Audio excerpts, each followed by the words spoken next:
말씀하신 동안 우리 최재성 수석께서 좀 발끈하신 거예요. 와, 약간 뭐 저열한 표현, 저열한 행동한다 뭐 이런 표현이 좀 발끈하신 것 같은데 앞서 말씀 주신 것처럼 이제 전통적인 벨트가 뭐 한강 벨트, 낙동강 벨트, 금강 벨트에다가 이번 또 반도체 벨트까지 또 이제 포함됐더라고요. 4대 벨트라고 언론은 표현하고 있는데 앞서 전원책 변호사님께서는 그동안에는 지금 보수층이 전통적 강세 지역이었는데 이번엔 좀 뒤바뀐 것 같다. 그렇다면 그 원인과 배경은 좀 어디 있다고 보세요? 이제 뭐 낙동강 벨트야 그렇고요. 네. 그쪽이 이제 영남권이기 때문에 당연히 이제 보수 우세 지역이었었죠. 그런데 이제 한강 벨트는 조금 경우가 다르죠. 네. 엎치락뒤치락 했던 데도 있고 아하. 민주당이 최근 들어서는 이제 강세를 보이는 지역이 한강 벨트였거든요. 근데 이제 좀 권역으로 조금 봐야 되지 않나 싶어요. 그래서 서울 같은 경우는 지난번에 민주당이 41석을 했기 때문에 압승을 했거든요. 그러니까 그걸 유지할 수 있느냐인데 조사상으로 그동안 쭉 나온 거 보니까 민주당 현역 의원이 접전 지역인 경우가 몇 군데 있고 용산이라든가 이런 데는 국민의힘 지역인데 또 접전 지역이고 네. 그래서 이쪽은 제가 보기에는 4년 전에 이제 그런 의석수가 거의 비슷하게 이렇게 나오지 않겠느냐 이렇게 보고 있는 거고요.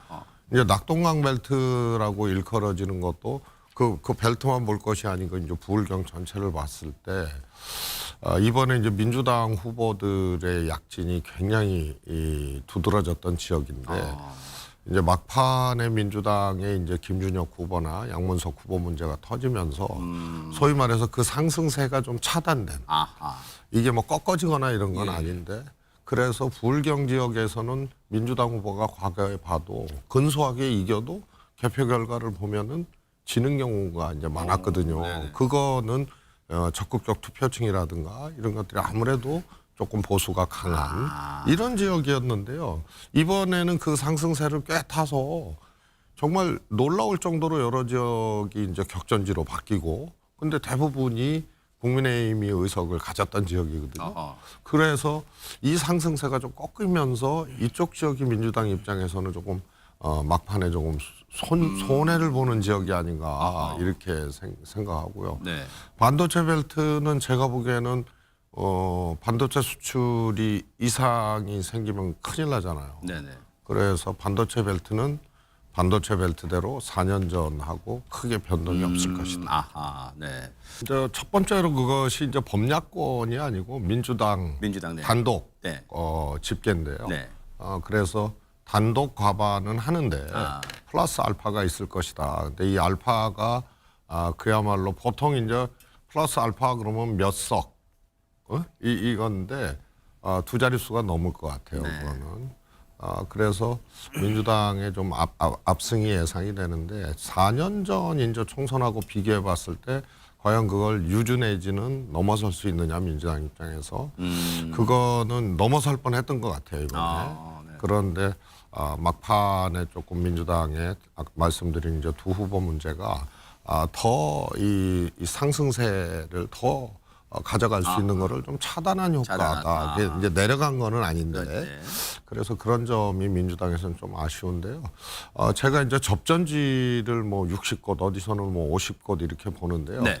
대략적으로 제가 한 50곳을 이렇게 봤더니 민주당이 현역 의원을 배출했던 지역, 현재 현역이거나 4년 전에 민주당이 당선됐던 그런 지역이 10곳 남짓 돼요. 그리고 나머지는 그러니까 한 4대 1 정도 분포예요. 국민의힘 현역이 배출됐던 지역이 한 4라면 민주당이 한 1. 그리고 60곳으로 봤을 때는 뭐 48대 한 12 정도 돼서 제가 보기에는 그런 분포로 봤을 때는 격전지의 결과가 어떻게 나든 간에 그 국민의힘이 격전지에서 플러스 되는 건 아니다. 왜냐면 그쪽 의석이 격전지로 된 게 훨씬 더 비율상 많고 이건 거꾸로 얘기하면 수도권 일부 현역이 국민의힘 의원인데 격전지로 되거나 지고 있는 지역들이 몇 군데 되거든요.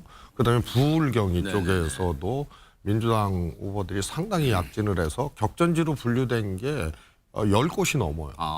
그래서 한 15곳 정도 되죠. 그러니까 이런 지역이 주로 국민의힘이 배출했던 지역이기 때문에 네. 격전지 결과는 무관하게 국민의힘이 플러스 알파는 안 될 것이다. 아하.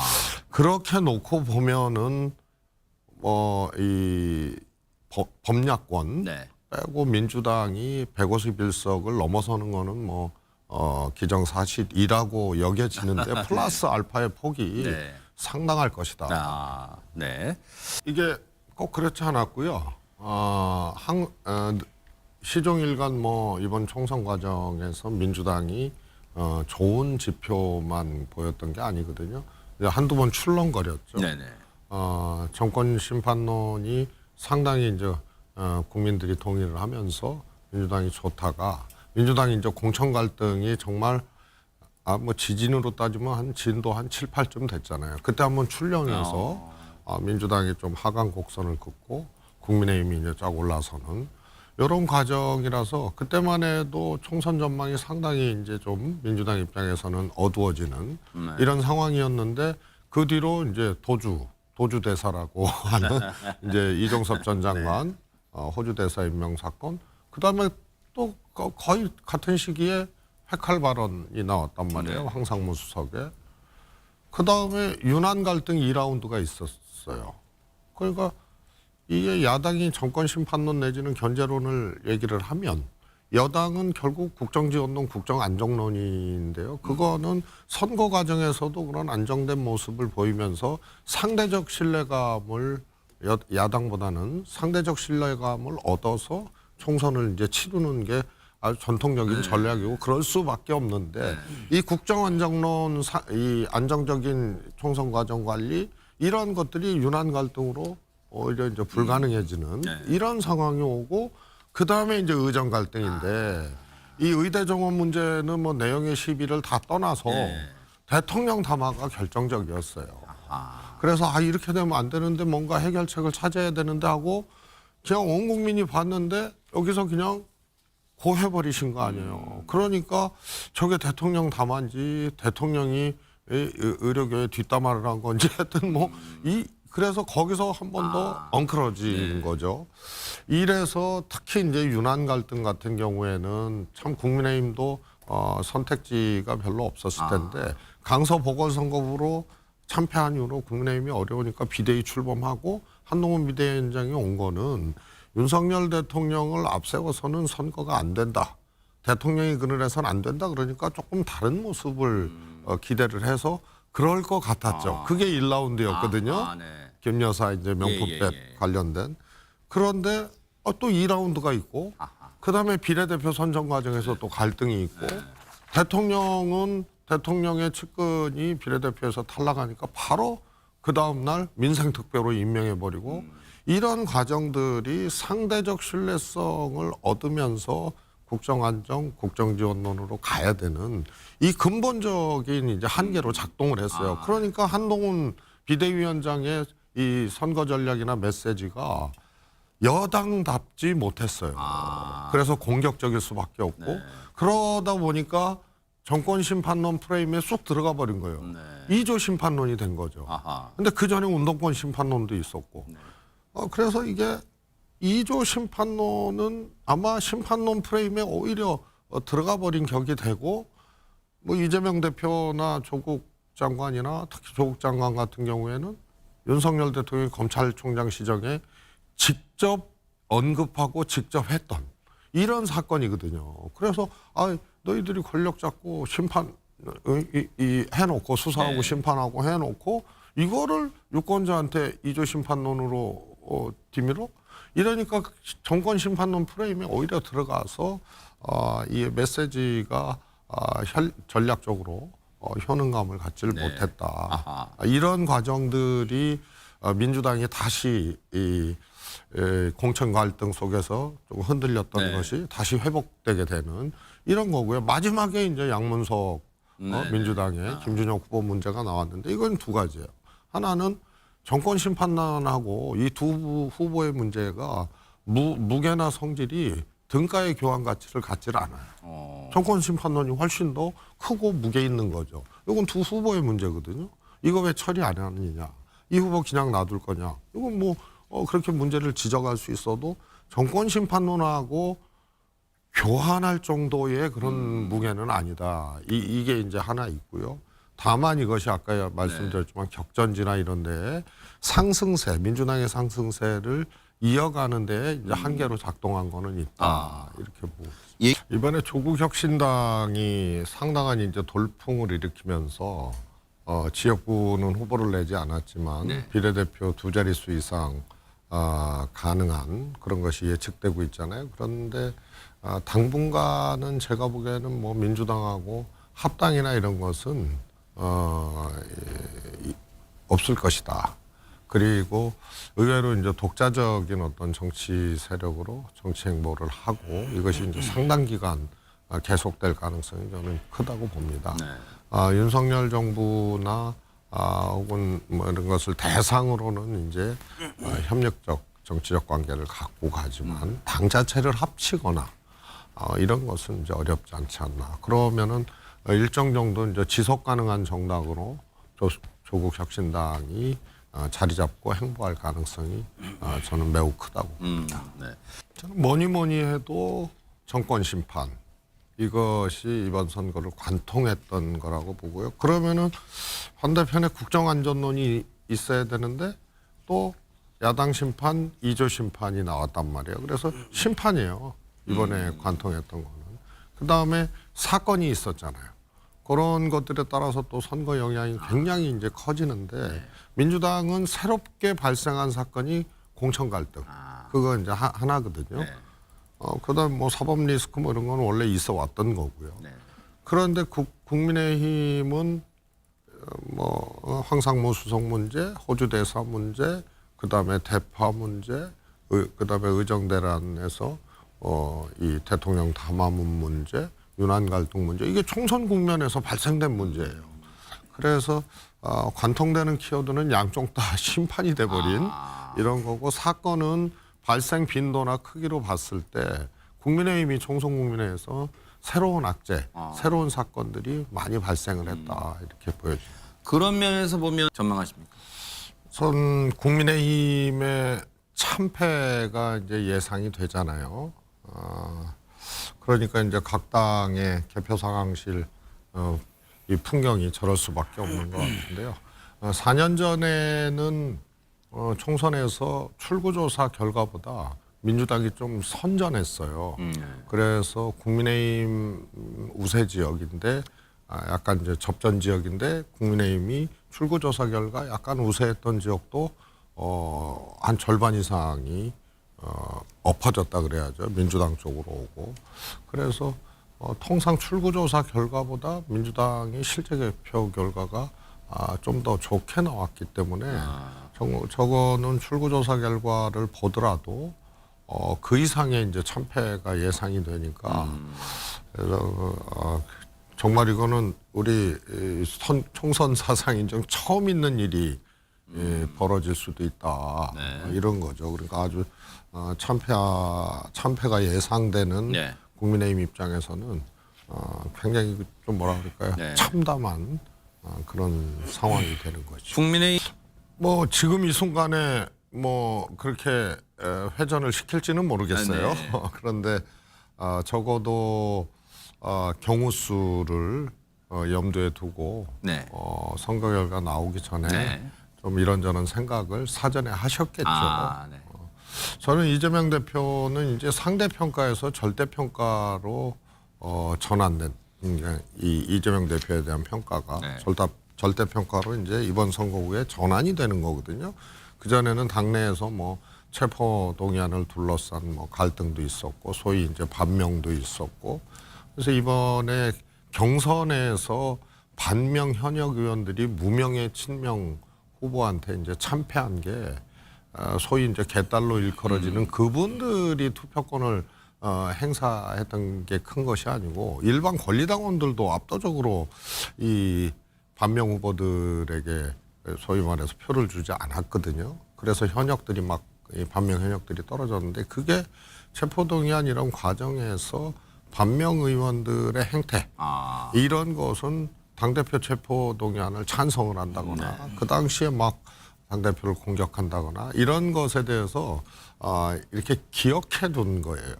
그래서 개딸 플러스 권리당원들이 이제 동조화가 이제 광범위하게 된 게 경선 결과로 나타난 거거든요. 그래서 그런데 이제 그게 없어져 버리는 거 아니에요?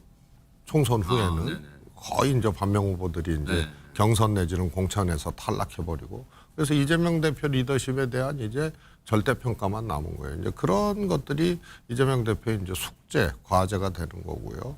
그래서 민주당도 그것이 이제 바로 8월에 이제 전당대회를 해서 당 대표를 뽑는데 여기까지는 아무래도 이재명 대표의 의중대로 이렇게 가지 않겠나라는 게 예측인데 항상 이제 새로운 당내 구도라든가 또 당권 대선 과정에서 또 새로운 가능성들이 새로운 판이 이제 만들어질 가능성들이 오히려 커진 거다. 이렇게 저는 보고 싶습니다. 그걸 이재명 대표도 이제 여러 가지로 염두를 해둘 거고요. 또 하나는 아무튼 이번에 이제 총선 실제 개표 결과는 200석을 범야권이 넘느냐 안 넘느냐가 이제 관전 포인트가 될 터인데 200석을 넘게 되면 그야말로 이제 엄청난 소용돌이가 오는 거거든요. 그래서 이때 이제 소위 말해서 전국 대응, 전국 운영 이런 것을 어떻게 할 것인가 이런 것들도 조금 이미 장착해 두지 않았을까 이런 생각. 그러니까 어떻습니까? 우리 그 양문석, 김준혁 후보 이 문제가 불거지기 전까지는 정말 정권 심판론이 무서웠거든요. 그리고 아까 말씀드린 민주당은 공천 갈등, 하여튼 공천 문제 하나, 그리고 총선 국면에서 국민의힘은 여러 가지 문제들이 발생을 했단 말이에요. 근데 그게 크기가 훨씬 더 컸죠. 그러니까 민주당의 두 후보 문제하고 정권 심판론하고 등가 교환이 안 되는 거예요, 유권자 입장에서. 근데 마지막 대통령의 담화문도 굉장히 결정적 역할을 한 거예요. 안 되겠구나. 거기서 이제 오만, 독주, 독선 이런 것을 다시 확인하게 된 거거든요. 그래서 계속 그거는 확인시켜주는 과정이었어요. 호주 대사로 임명하는 문제, 그 다음에 대통령실 수석의 회칼 발언 이런 게 전부 그걸 확인시켜주고 유난 갈등도 정신 못 차렸구나 이런 것을 확인시켜주는 과정들이었기 때문에 저는 뭐 하여튼 그 두 후보 민주당 두 후보 문제가 불거지기 전까지는 뭐 다른 방송에서도 그렇습니다만 지난번 국민의힘이 그 의석을 유지하기 어렵다 이렇게 얘기를 했었죠. 이제 4년 전 기준으로 보면 출구조사 결과보다 민주당이 조금 더 의석을 더 얻었어요. 이거보다 그러니까 접전지나 혹은 지고 있는 지역도 이렇게 역전을 한 최종 결과가 나왔거든요. 이번에 만약에 그렇게 된다면 출구조사 결과보다 민주당이 조금 더 얻을 수가 있다. 그럼 정말 200석까지도 바라보신다는. 지금 이제 관전 포인트가 그거죠. 200석을 범야권이 넘길 것이냐 안 넘길 것이냐. 근데 현재로서는 넘기는 것이 유력해 보입니다. 왜냐하면은 이제 접전 지역 있지 않습니까? 오차 범주 내에서 출구조사 결과 접전을 벌이는 지역을 쭉 보니까 국민의힘이 현역을 4년 전에 배출했던 지역이 훨씬 더 많아요. 그러니까 확률상 접전 지역이 민주당 현역 의원을 배출했던 지역은 한 10개 지역 정도가 접전지로 지금 출구조사 결과 보이고 다른 한 30곳 가까이 한 25곳 정도가 국민의힘이 4년 전에 의석을 가져갔던 지역이거든요. 그래서 출구조사 결과보다 민주당이 조금 더 얻을 가능성이 저는 있다고 봅니다. 정말로 탄핵을 하겠습니까? 대통령 탄핵? 그거는 모르죠. 의석수가 뭐 범야권이 200석이 넘는다고 무조건 탄핵을 할 수는 없는 거고요. 제가 보기에는 박근혜 대통령 때 이제 국정농단 사건, 최순실 씨로 비롯된 그런 이제 새로운 사건이 뭔가 이렇게 나오게 되면 그런 이제 탄핵의 계기가 될 수는 있겠는데요. 지금 조국혁신당 조국 대표만 해도 탄핵을 하겠다 뭐 얘기를 하고 있잖아요. 뭐 탄핵을 하겠다는 말을 명시적으로 한 거는 아니고요. 이 폭주하는 정권에 이제 힘을 빼겠다 이런 얘기고요. 대통령의 이제 거부권, 국회에 통과된 이제 특검법 등등을 제2요구권을 그 거부권을 거부하겠다 이런 얘기를 한 거고요. 그럼 김건희 여사는 어떻게 뭐 기소가 되겠습니까? 그거는 이제 특검이죠. 이렇게 되면은 특검을 최상병 관련된 특검 또 김건희 여사 특검법을 재추진하거나 이러면 대통령의 사실상의 거부권들이 무력화되기 때문에 이제 그런 것들은 이제 현실화될 가능성이 매우 높은 거고. 네, 알겠습니다. 탄핵은 조금 별개의 문제예요. 아, 네. 이제 민주당이 총선 국면에서 발생한 새로운 문제 이것이 공천 갈등이었거든요. 네, 네. 이제 비명행사라고 일컬어지는 그런데 이제 상대적이잖아요. 이건 네네. 국민의힘과 민주당을 같이 국민들이 이 과정을 봤던 거기 때문에 근데 국민의힘은 새롭게 발생한 악재들이 더 많았어요. 빈도수도 그렇고 크기도 그렇고 그게 대통령실 수석의 회칼 발언, 이종섭 대사 문제, 그다음에 대파, 그다음에 대통령의 의정 갈등에 대한 대통령의 담화. 어떻게 보면 뭐 정부발 문제들이었습니다. 그게 이제 정부하고 이제 집권당은 여당. 같이 이제 선거를 치르는 거니까요. 그래서 이런 것들이 계속 이어져서 빈도수나 강도의 크기로 봤을 때 조금 달랐다 이렇게 보고요. 선거가 끝나면 이제 공천 문제는 일단락이 되는 거죠. 그런데 다만 이재명 대표는 그동안 상대 평가를 받아왔거든요. 당내 상황도 체포동의안 문제 때 친명 반명의 대결, 찬성 반대의 대결, 그다음에 이제 사법 리스크도 국민의힘이라는 이제 상대가 있기 때문에요. 네. 정권이라는. 그런데 이제 총선 후에 이렇게 압승을 하게 되면 이제 절대 평가를 받게 되는 이재명 대표 리더십이 되거든요. 당분간 이제 민주당 8월 당대표를 뽑는 전당대회나 이럴 때는 이재명 대표의 페이스대로 결과가 날 가능성이 높겠지만 이재명 대표에 대해 평가는 이제 상대성은 없어졌다. 이제 절대적 평가가 시작이 된다. 이렇게 보고 있습니다. 예, 알겠습니다. 이번 선거는 심판론 선거였어요. 예. 여당도 야당도 다 심판을 얘기했어요. 민주당은 정권 심판, 그다음에 국민의힘은 야당 심판, 2조 심판. 예. 그래서 심판 프레임에 국민의힘이 뛰어들었어요. 이건 거꾸로 얘기하면 뭐냐면 그동안 국정 운영 잘못했다. 국민들이 그래서 점수 매기겠다, 평가하겠다 이러는데 국민의힘은 일단은 반성을 안 했어요. 그리고 반성은커녕 반성 안 하는 모습을 선거 과정에서 여러 번 보여줬어요. 다시 말해서 여전히 오만하고 여전히 독선적이다. 그게 황상무 수석의 회칼 발언, 이종섭 장관의 대사 임명, 그 다음에 대파 875원. 거기다 의대 증원 문제를 둘러싸고 국민들이 걱정하고 있는데 대통령 담화, 그냥 마이웨이 하겠다는 이런 과정들이 결국은 정권 심판론을 확인시켜 준 건데 그런데 야당 심판을 갖고 나오니까요. 반성으로 안 보여주고 반성하지도 않은 거거든요. 그러다 보니까 읍소도 안 되는 거예요. 그리고 읍소하지 않았어요. 여당이 이런 상황에서 정권 심판론이 비등한 상황에서 정권 심판론을 가속시키는 여러 가지 사건들이 대통령발 혹은 여당발로 나오고 예. 그리고 이렇게 공격적으로 선거 캠페인을 한 적이 없죠, 여당이. 그래서 야당 심판해야 된다고 나오니까 국민들이 여당이 반성도 안 하고 읍소도 안 하고 야당 심판하자고 나오니까 선택하기가 참 어려운 이런 선거를 스스로 만들어서요. 예.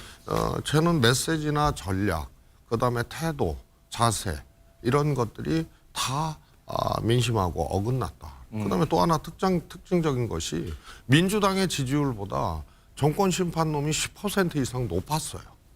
그러니까 민주당도 여러 가지 이제 실책을 했겠죠. 특히 공천 파동이 있었는데 이게 정권 심판론을 꺾을 만한 게 안 돼요. 민주당이 실망했지만 그렇다고 해서 정권 심판론을 후퇴할 건 아니었다. 그렇습니다. 유권자 그게 입장에서는. 이제 막판에 나온 민주당 두 후보, 양문석 후보 예. 등의 문제하고, 근데 정권 심판론을 확인시켜주는 뭐 대통령 담화라든가, 그다음에 황상무 사건 뭐 이런 것들이 쭉 이어지니까 이게 교환 가치가 똑같지가 않아요. 정권심판론이 훨씬 무게도 크고 훨씬 이 비싼 거거든요. 예. 이거를 맞바꾸지는 어렵죠. 그런데 캠페인까지도 야당 심판이 이렇게 예. 나와버리니까 거기다 전선을 넓혔잖아요. 이재명 플러스 조국 대표까지. 그래서 2조 심판으로. 예. 이래서 이런 것들이 제가 보기에는 여당 참패의 원인으로 크게 작동을 한 거다. 이렇게 보고 싶습니다. 예.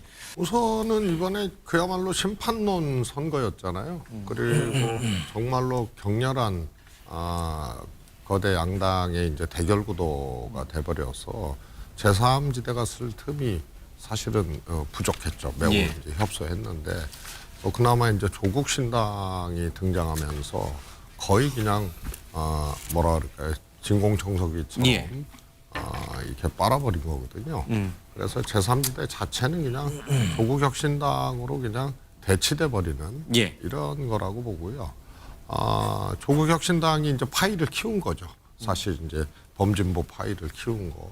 그럼 거꾸로 얘기하면 새로운 미래나 이런 데서 이제 설당이 더 없어지는 이런 예. 결과라고 봅니다. 그래서 격렬한 양당 대결고 그다음에 제3지대가 설당을 사실 조국신당이 그냥 다 가져가 버리는 이런 것으로 이제 해석될 수 있고요.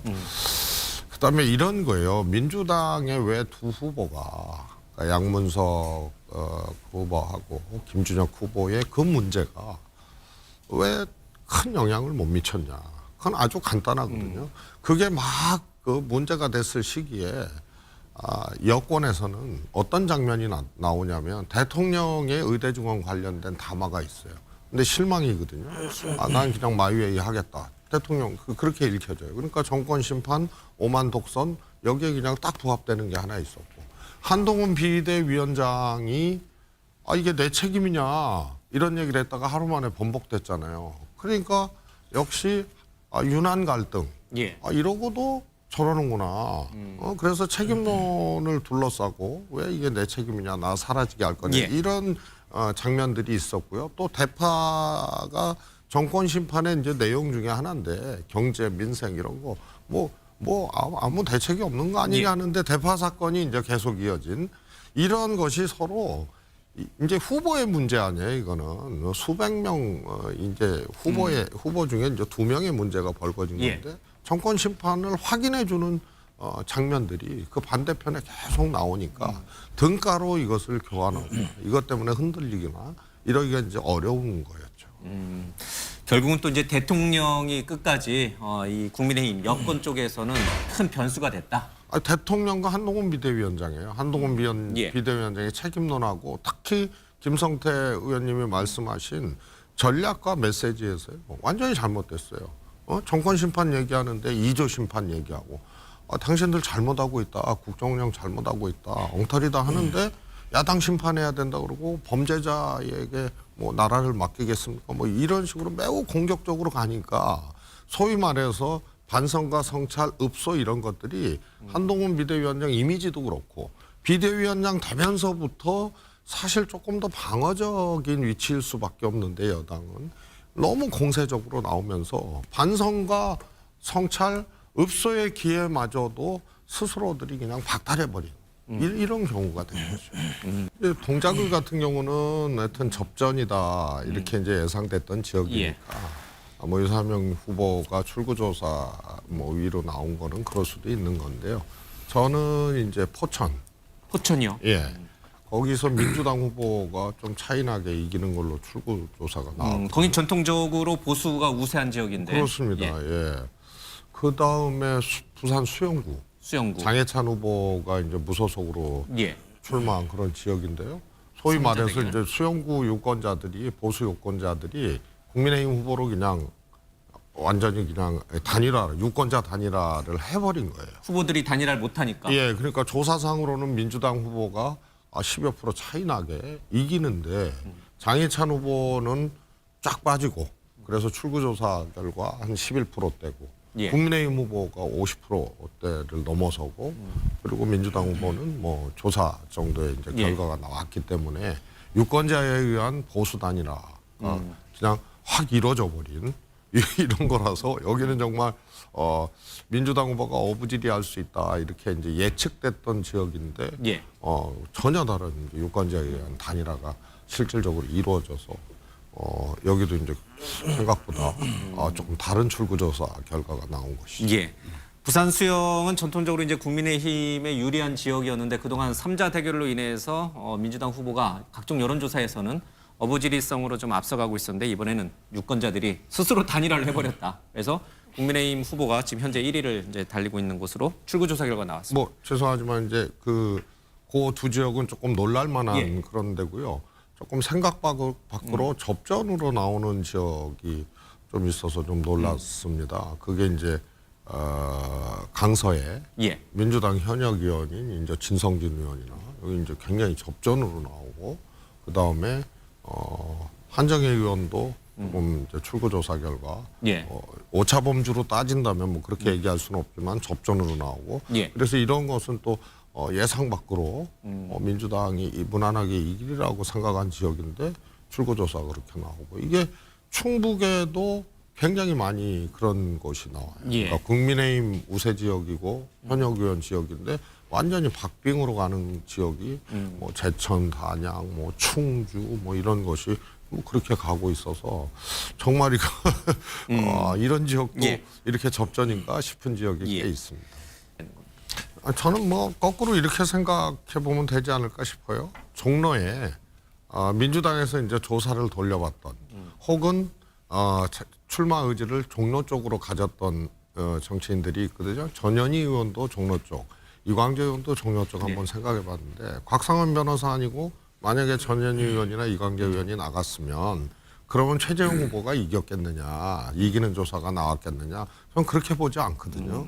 그래서 역시 이것도 정권 심판론의 흐름 속에 나온 거고요. 곽상원 변호사는 옥천보은 영동 민주당의 험지죠. 거기서 한번 출마를 했었고요. 이번에 이제 종로로 온 건데요. 그래서 노 대통령의 소환이다. 그게 얼마나 플러스 알파로 작용을 했는지는 예. 몰라도 다른 후보, 민주당의 다른 후보를 냈을 때 과연 다른 결과가 나왔겠느냐 그러면 저는 그렇게 보지 않고요. 예. 그게 이제 한 말씀 더 드리면은 분당갑하고 좀 비슷한 측면도 있어요. 뭐냐면 이광재 의교가 안철수 후보를 이기는 조사가 나왔잖아요. 근데 안철수 후보는 이 정권 심판론이 관통하는 가운데 이 정권의 탄생의 후보 단일화로 일단 1등 공신이에요. 그런데 또 현재적으로 뭐 그렇다고 힘이 있는 것도 아니고 그리고 앞으로 이제 정치적 포텐셜이나 장래성이 있는 것도 아니고 그래서 그냥 일반 후보하고는 다르게 대통령 선거도 나왔고 막 이랬던 사람인데 이게 이제 미래 전망이나 이런 것들이 크게 안 보이는 후보고요. 최재형 후보도 비슷한 이미지예요. 대통령 후보 경선에 나왔지만 장래성이나 이런 것들이 특별히 이제 안 보이는 그래서 정권 신만론과 인물의 이제 상대성 예. 이런 것들이 이제 결합된 결과라고 해석을 해야죠. 알겠습니다. 견제론이 있잖아요. 이 정권 견제해 주십시오. 그다음에 심판론이 있거든요. 거대 야당 견제해 주십시오. 그 논리도 예. 있었죠. 예. 견제, 심판, 그다음에 퇴진이 있어요. 근데 이 정도 결과면은 야 뭐 어지럽고 조금 혼란스러워도 안 된다. 거의 퇴진론에 가까운 결과거든요. 그래서 이게 이제 심판론을 조금 넘어서는 결과예요. 이 정도 예. 출구조사만큼 이제 의석수가 나온다면. 그러면 이건 또 거꾸로 무슨 얘기냐면 아주 절대다수 의석을 가진 이제 범야권이 오히려 상황이나 국정 운영을 파괴시키지 않고 안정적으로 관리해야 되는 것. 그러지 않고 이 뭐라 그럴까요? 역풍을 맞거나 뭐 이런 것을 오히려 조심해야 되는 이런 상황이 됐어요. 그래서 퇴진론에 가까운 이 선거 결과를 놓고 보면 국정 운영 동력 당연히 상실. 뭐 내각 총사퇴 이거는 당연히 그건 뭐 야당이 요구하지 않아도 그건 그렇게 갈 수밖에 없고. 근데 이 정도 수준이냐? 그냥 그걸 넘어선다고 봐요. 아주 조심스럽지만 이 선거 전부터 탄핵 얘기가 있었습니다. 200석을 넘어가면 야당이 마음대로 윤석열 대통령 탄핵을 할 수도 있다 이런 얘기를 했는데 뭐 민주당에서는 공식적으로 탄핵 얘기를 꺼낸 적은 없다라고 부인은 했습니다만 지금 심판을 넘어선 퇴진 얘기는 그 맥락입니까? 저는요 민주당이 오히려 탄핵을 얘기하거나 탄핵을 추진하거나 이런 것을 하기 어려운 상황이 됐다고 오히려 봐요. 더. 이 선거 결과가. 그래서 더 조심하고 오히려 이제 안정성을 좀 야당으로 인해서 예. 이 오히려 정부를 견인해가는 역할을 야당이 할 거다. 의 안정성을 훼손하는 것을 더 조심해야 되는 이런 상황으로까지 가지 않나 싶어요. 알겠습니다. 우리 아니 저는 그런 기준 자체에 대해서 조금 문제 제기를 하고 싶은데요. 110석은 되고 100석은 안 되고 이런 기준 자체는 없다. 아 그렇죠. 그래서 그것도 이게 몇 번 출렁이었잖아요. 민주당이 공천 파동이 있을 때 그때 과반 넘을 것처럼 그렇게 국민의힘이 했었고 그때 비대위원장이었거든요. 한동훈 비대위원장이. 그리고 한 번 또 뭐 황수석 문제, 뭐 이종섭 대사 문제 뭐 이런 것들로 한 번 또 출렁이면서 지금 구도로 이렇게 왔단 말이에요. 그러면은 집권 여당은요. 국정 운영에 하여튼 과반 이상을 못 하게 되면 동력이 떨어지는 거예요. 그래서 과반수를 기준으로 이게 대통령 책임이냐, 한동훈 비대위원장 책임 이게 상식적인 거죠. 과반이 기준이다. 그렇죠. 그리고 쪼그라들었다고 아야 110석이면 한동훈 위원장 책임 아니고 100석 밑으로 가면 책임이다. 이런 게 이제 이 예측치가 이제 전부 줄어드니까 이것도 궁여지책으로 그 기준들을 하는데 이거는 거꾸로 얘기하면 뭐냐면 하여튼 몇 석을 어떤 간에 참패를 하게 되면 예. 내홍이 불가피하다는 얘기하고 똑같아요. 이거 책임론을 둘러싸고. 예. 판단이 달라질 걸 기대합니까? 민주당 내에서는? 그렇지는 않고요. 예. 그야말로 사법부는 사법부고요. 그런데 이재명 대표 같은 경우에는 이제 결과적으로 압승을 하게 되면 이제 입지가 이제 더더욱 이제 굳어지고 예. 탄탄해지는 거죠. 그래서 8월 달에 민주당이 이제 당대표를 뽑는 전당대회가 있는데 그것도 이제 이재명 대표 페이스대로 의도대로 이렇게 될 가능성이 이제 예. 높아지는 거고요. 다만 저는 이제 그동안은 이재명 대표는 당내에서 또 당 바깥에서 여러 가지 이제 어려움이 있었잖아요. 뭐 당연히 이제 사법 리스크가 있었고 그다음에 하나는 당내에서도 친명 반명 또 체포동의안 둘러싸고 정말 엄청난 이 갈등이 있었잖아요. 찬성표 던지는 민주당 의원도 있었고 근데 적어도 그때는 그래서 이제 상대적인 평가를 받아왔다. 예. 그러나 이제 압승하고 난 총선 이후에는 그야말로 이재명 대표 리더십 그 자체에 대한 이제 절대평가가 시작되는 거죠. 그러나 입지나 이런 것은 더 강화되고 튼튼해질 수밖에 없다는 예. 것은 이제 상식이고요. 면서 보셨는데 이런 결과를 미리 예상을 좀 하셨다면 어떤 점을 보고 예상을 하신 건지 아니면 예상하고 좀 달랐는지요? 저는 최근 며칠 새에 제가 이제 출연한 방송에서 그 양문석 예. 그리고 김준혁 후보 문제가 전체 흐름을 이렇게 바꿔놓지는 않지만 예. 정권 심판론의 추세 이런 것을 조금 가로막는 장벽은 될 거다. 그래서 부울경을 중심으로 접전 지역 이런 데는 민주당이 어려워지게 되는 예. 그러니까 보수 결집의 하나의 그 빌미가 되는 거거든요. 그래서 접전 지역에서 민주당이 의석 획득이 이제 어려워지는 이런 상황을 초래한 거는 분명히 있습니다. 예. 그래서 오늘은 제가 200석 넘긴다는 거는 그건 쉽지 않은 거고 범야권 180석 플러스 알파 정도를 얘기를 했고요. 예. 그런 게 대체적으로 좀 맞지 않나 싶습니다. 자, 이번 총선 과정을 보면 몇 번 출렁이었잖아요. 예. 민주당 공천 파동 때문에 국민의힘이 쫙 올라가고 민주당이 아주 어려워지고 예. 그러다가 이제 황상무 수석, 이종섭 장관, 뭐 호주 대사, 그다음에 뭐 대파까지 이러면서 민주당이 다시 약진했는데 요 예. 실체가 뭐냐면 공천보다 정권 심판론이었거든요. 그래서 이 추이가 쫙 가다가 양문석, 김준혁 후보 두 후보 문제가 딱 터지니까 예. 요 추세가 그냥 딱 장벽 앞에 딱 있는 거예요. 그 추세가 사실은 이렇게 민주당 입장에서는 상승하는 추세였는데 그게 상승했죠. 했고 쭉 가야 되는데 이걸 딱 막아버려가지고 그래서 일종의 방파제 역할을 해버렸거든요. 그러니까 전통적으로 민주당이 근소하게 이기고도 개표 결과 진 지역이 주로 이제 영남, 부울경 지역이거든요.